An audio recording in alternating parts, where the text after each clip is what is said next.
Assalamualaikum warahmatullahi wabarakatuh. Alhamdulillah, pada kesempatan kali ini kita masih bisa bertatap muka walau hanya dengan video pembelajaran ya. Kita tetap harus bersyukur dan selalu jaga kesehatan. Kali ini pelajaran bahasa Indonesia sudah masuk pertemuan ke-7. Tapi kita masih membahas teks narasi. Bab 2 yaitu teks narasi. Nah, pertama-tama Ibu akan membahas tugas pada pertemuan yang lalu, ya. Ada yang sudah paham, ada juga yang mungkin masih bingung ya, untuk menentukan yang mana orientasi, mana komplikasi, mana resolusi dan mana koda. Ya, sekarang Ibu akan bahas kemarin tentang Putri Arum ya, teksnya masih ingat? Nah, di sini Ibu bahas kembali hasil telaah terhadap teks Putri Arum berdasarkan strukturnya. Yang pertama orientasi. Apa sih orientasi? Orientasi adalah pengenalan. Di sini bagian orientasi itu mulai dari kalimat pertama, yaitu Kerajaan Tanah Sumedang diperintah raja yang adil dan bijaksana. Sang raja mempunyai seorang anak bernama Putri Arum. Udah sampai di situ saja pengenalannya. Nah, kalimat selanjutnya sudah masuk ke komplikasi, mulai munculnya masalah. Komplikasi masih ingat ya? Komplikasi itu mulai dari munculnya masalah, kemudian puncak masalah, sampai masalah mulai mereda atau akan berakhir, itu masuk bagian komplikasi. Di sini mulai dari kalimat suatu ketika Putri Arum mengidap penyakit kulit yang menjijikan. Nah, itu adalah masalah buat sang raja. Kemudian puncak masalahnya apa? Puncak masalahnya sakit kulit yang tidak kunjung sembuh. Kemudian raja mengadakan sayembara. Nah, di situ ada Bujang Trindil, pembantu Dang Anggana, ikut sayembara. Dia mencari obat, sampai ke hutan, sampai ke gunung, ya kan? Sampai ke hutan, sampai ke gunung. Kemudian dia tidur di bawah pohon rindang dan bermimpi. Di dalam mimpi suruh membuat sumur. Nanti sumurnya akan mengeluarkan air panas untuk Putri Arum. Sampai di situ akhir dari masalahnya, ya. Akhir dari masalah sampai di situ. Karena ketika nanti dia terbangun adalah mulai penyelesaian masalah. Nah, ketika dia terbangun, Bujang Trindil segera melakukan seperti dalam mimpinya. Nah, itu adalah bagian dari resolusi. Resolusi adalah penyelesaian masalah. Dia membuat sumur untuk mandi Putri Arum. Itu penyelesaian masalah. Dan di situ akhirnya Putri Arum hilang penyakit kulitnya kan, dan Bujang Trindil mendapatkan hadiah. Di sini koda tidak disebutkan ya, koda tidak disebutkan apa yang terjadi, perubahan apa atau hikmah apa yang didapatkan tidak disebutkan karena amanatnya di sini tidak tertulis, tidak tersurat, tidak tertulis, tapi tersirat, ada di dalam bacaannya. Kita harus menyimpulkan sendiri, itu namanya tersirat. Nah, kalau nanti kodanya ada, berarti amanatnya tersurat. Itu saja ya pembahasan tentang tugas pada materi yang lalu.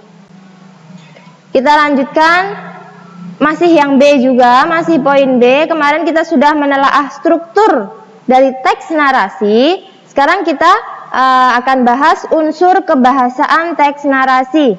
Unsur kebahasaan teks narasi itu ada 4. Ya. Di sini Ibu buat ini tidak ada di LKS. Jadi kalau kalian merasa ini penting, silahkan dicatat di buku tulis. Ya. Tentunya kalian punya kan buku tulis bahasa Indonesia. Jadi kalau untuk catatan, mohon jangan dicampur-campur ya. Kalau bahasa Indonesia ya bahasa Indonesia. Supaya apa? Ketika nanti ujian, ketika nanti ada ulangan, kalian bisa belajar fokus. Mana cari buku bahasa Indonesia? Oh ini, dapat buku bahasa Indonesia dan ada catatannya. Jadi kalau kalian merasa ini penting dan ini Ibu kasih tahu tidak ada di dalam LKS, maka silahkan dicatat ya. Tuh, ini tidak ada di LKS ya, sekali lagi tidak ada di LKS. Kalau kalian merasa penting silahkan dicatat. Unsur kebahasaan teks narasi. Yang pertama menggunakan kalimat langsung dan tidak langsung. Yang kedua menggunakan kata ganti. Yang ketiga menggunakan makna kias. Yang keempat menggunakan kata hubung atau disebut konjungsi. Kata hubungnya yang penanda urutan waktu. Ya, satu-satu kita bahas kalimat langsung dan tidak langsung. Yang seperti apa ya kalimat langsung? Nah, kalimat langsung adalah kalimat yang diucapkan oleh seseorang secara langsung pada saat itu juga mengenai suatu hal. Nah, kalau ditulis, ketika ditulis kalimat langsung itu menggunakan tanda petik pada bagian kutipan. Tanda petik yang seperti ini.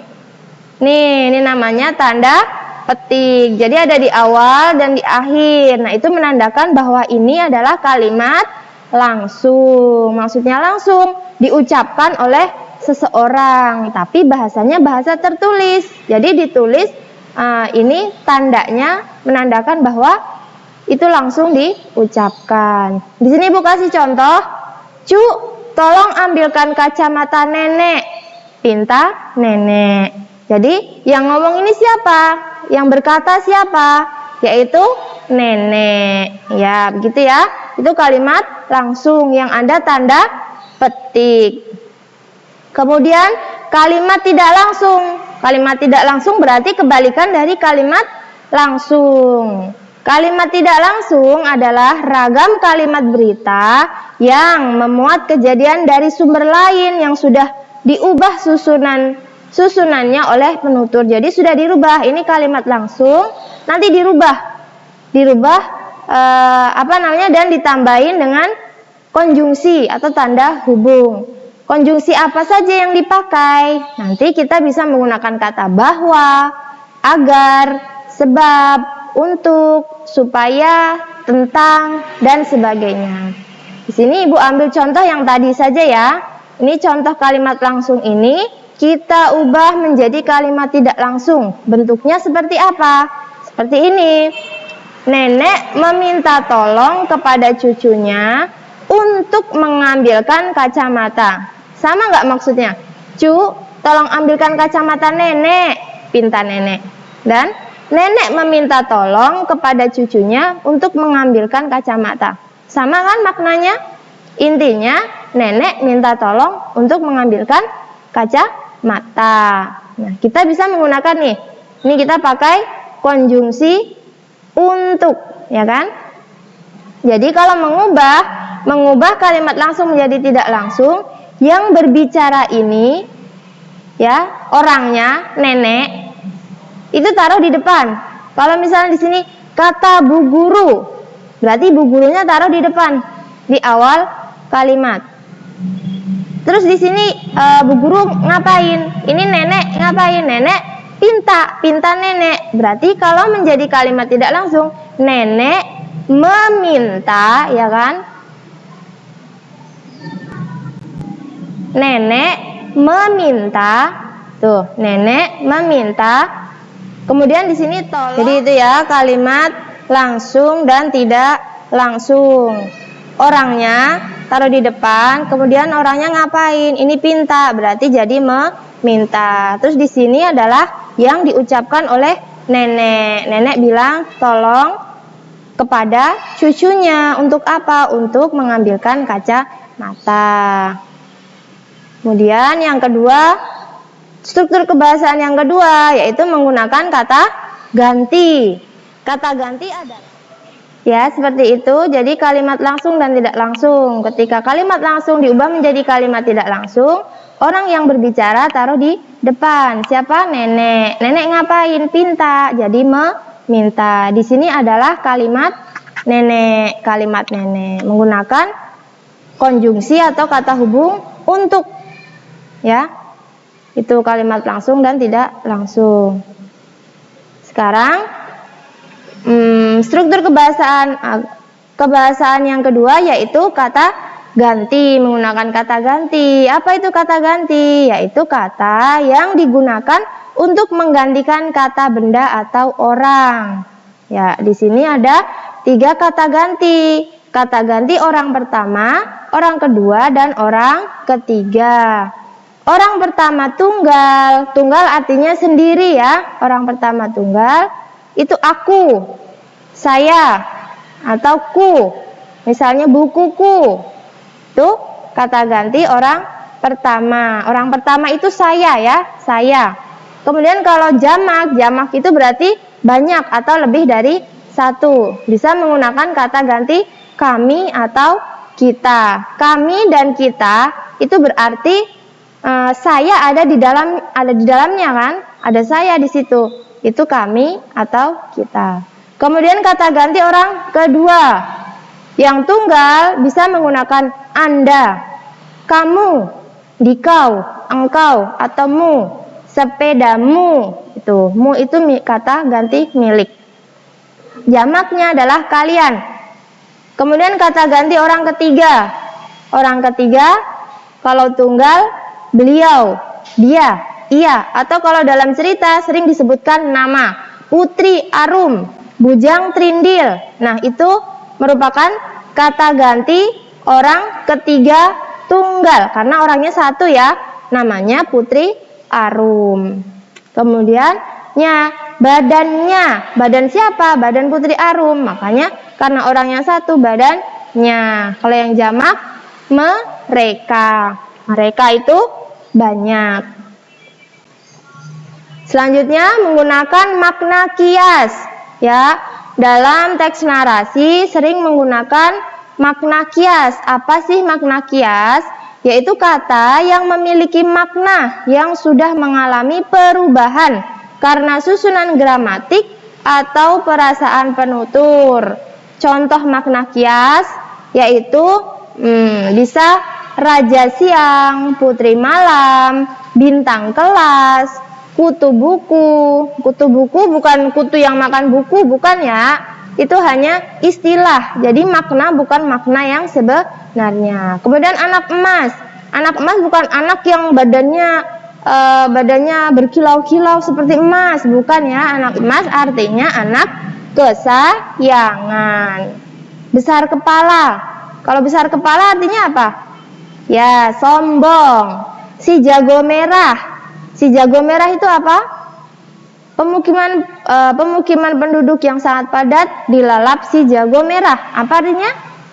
Api. Tadi sini raja siang itu matahari, putri malam artinya bulan, bintang kelas artinya siswa yang berprestasi di kelasnya, yang menjadi idola di kelas itu namanya bintang kelas. Di sini Ibu kasih contoh dalam kalimat. Waktu itu sang raja siang sedang berada tepat di atas kepala. Bukan ada raja di atas kepala, bukan ya.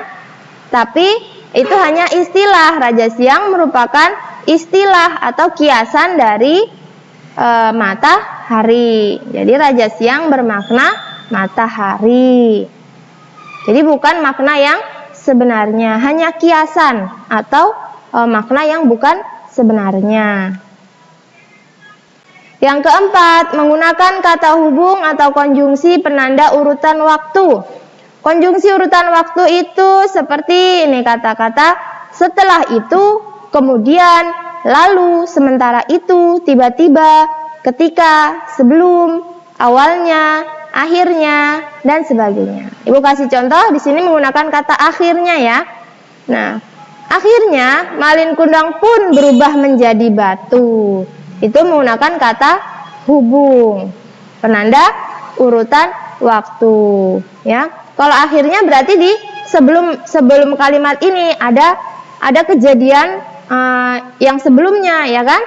Karena di sini menggunakan kata akhirnya, berarti ada awalannya, kemudian seterusnya kejadian apa, dan pada akhirnya Malin Kundang pun berubah menjadi batu. Ya, materinya Sampai di situ dulu, mudah-mudahan kalian paham. Kemudian silahkan kalian selesaikan tugas siswa berikut ini.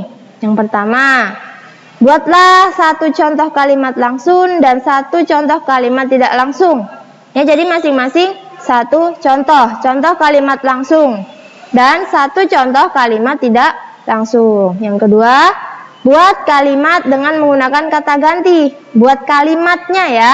Kalimat itu yang diawali dengan huruf kapital dan diakhiri dengan tanda baca. Bisa tanda titik, tanda tanya, atau tanda seru.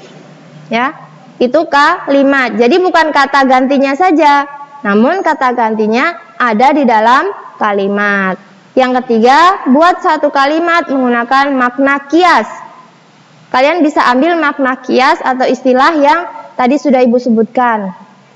Kemudian yang keempat, membuat satu kalimat menggunakan kata hubung penanda waktu. Silahkan kalian ambil satu contoh kata hubung dan buat di dalam kalimatnya. Satu saja ya, masing-masing satu contoh kalimat. Nah, terima kasih atas perhatiannya.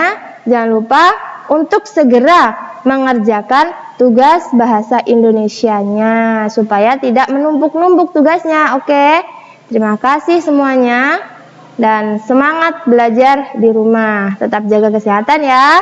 Sekian dari Ibu, terima kasih. Assalamualaikum warahmatullahi wabarakatuh.